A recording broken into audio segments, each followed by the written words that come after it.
The United States and the world start a new year and a new decade today, and many Americans have high hopes for 2010 after a couple of difficult years. Here's reporter Jennifer Wishon.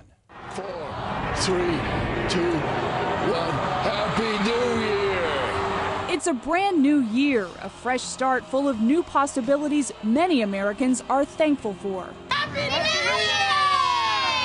2009 was marred by one of the worst economic recessions in history, terror attacks and war. And for many, 2010 can only get better. These ladies simply hope for a boyfriend in the new year. But no matter what's on your list of wishes or resolutions, an Associated Press GFK poll shows 82% of people are optimistic about what the new year holds in store for their families. It's an encouraging number since the poll also found nearly two-thirds, 63%, think their family finances will worsen or stay the same this year, and less than half, 46%, think the nation's economy will improve in 2010. Still, for some Americans, 2009 wasn't so bad. 3 in 5 polled said their families had a pretty good year. And if you didn't, one New York City reveler gives this advice: don't look back. Jennifer Wishon, CBN News. Christian radio host James Dobson is starting a new radio show with his son Ryan and a new nonprofit organization that will be called James Dobson on the Family. Its goal is standing up for family values. In recent years, Dobson has been slowly giving up his duties that focus on the family. Dobson says he's starting the new ministry because he doesn't want to retire when the nation is, quote, in a moral decline of shocking dimensions. The Montana Supreme Court has cleared the way for doctor-assisted suicide in that state. A state district judge ruled a year ago that the Montana Constitution's guarantee of a right to privacy essentially permitted the terminally ill to commit suicide. The state's high court disagreed, but said it could find nothing in the law to stop doctor-assisted suicides. A Colorado man says there is no other explanation except the hand of God. The man's wife and baby were suddenly taken from him Christmas Eve, then just as quickly given back. Lori Johnson has that story.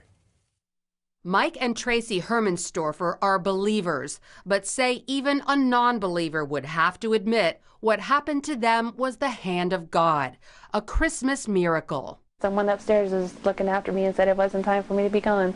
Christmas Eve, Tracy was admitted to the hospital for what was supposed to be a routine delivery, but something went horribly wrong. Within about 30 to 45 seconds after my arrival, her heart stopped beating. And that's when our nurses started CPR, and we started immediate preparations for the cesarean section right there in the room. Minutes later, both mother and baby died. Half of my family was laying right there in front of me, in my hands. There's no other way to say it, but dead. Tracy had no heartbeat, no blood pressure. She wasn't breathing. The baby was limp and unresponsive. Attempts to revive them failed. Doctors were just about to take them away when they both came back to life. We were never able to really explain why this happened, but we'll take it. After Tracy was told what happened, she said, "Holy cow, was it that bad?" Mother and baby are now perfectly healthy. They went home and celebrated Christmas a little late. Lori Johnson, CBN News. And as you heard Lori say, Tracy says she and her daughter are both doing fine. An Ohio school district says it plans to drop a reference to belief in God from its statement of values. Board members of the Lake Local District near Canton, Ohio, voted to delete the statement because of a possible lawsuit. The Freedom from Religion Foundation says making belief in God part of the district's value statement violates the separation of church and state. If you're thinking about making a resolution for 2010, here's an idea from author and speaker Anne Graham Lutz. She talked to us recently about her book, The Magnificent Obsession, based on her study of the life of Abraham.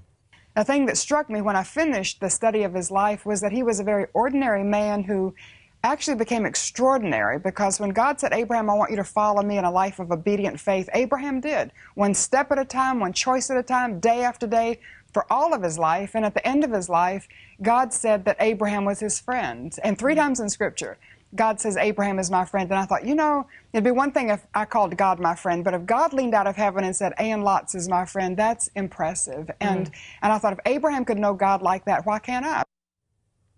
The Magnificent Obsession details her journey of faith to know God in a deeper way. You can see that entire interview and get the latest from CBN News by going to our website at cbn.com.